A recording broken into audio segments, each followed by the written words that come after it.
In this video we'll show how you can easily incorporate Google Charts into your xDialogs inside the Chrome control.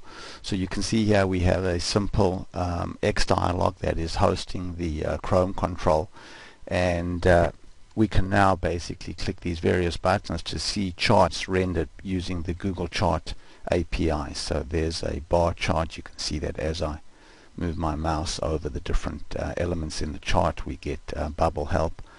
There's a different type of chart here, as a horizontal bar chart, vertical bar chart, an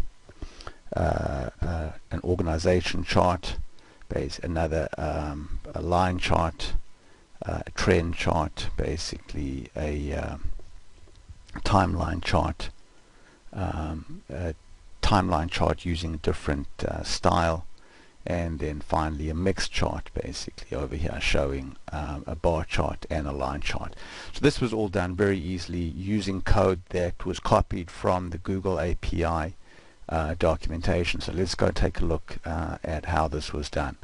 So if we go here to our HTML, we can see that in the HTML we've got a whole array of JavaScript functions called chart 1, chart 2, chart 3, etc. Now all of this code was just copied from the Google Chart API documentation.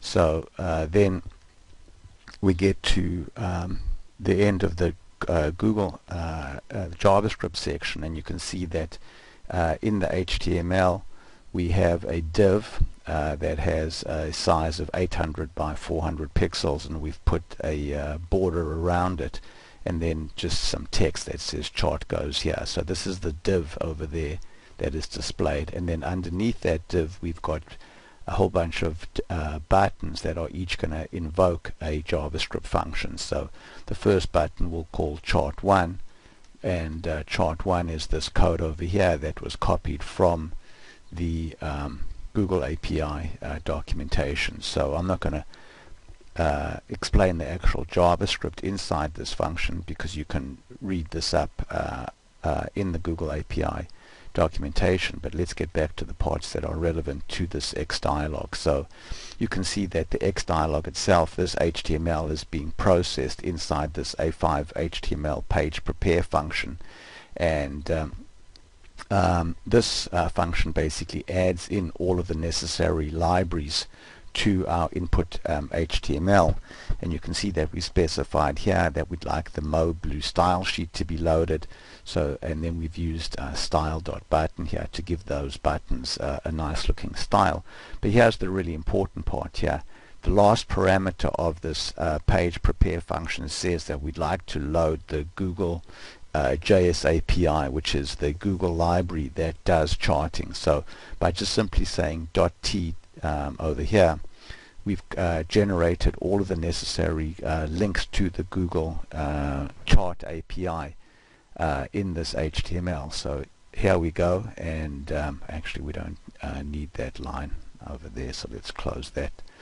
And then here's our xDialog. There's the Chrome control, and that's it. So now when we basically bring up the Chrome control and then just click the button, we're invoking those various functions and displaying charts. So the ability to incorporate Google Charts into your desktop applications in your xDialogs is a really important and powerful feature that is now available to you using the Chrome control. Thanks very much for watching.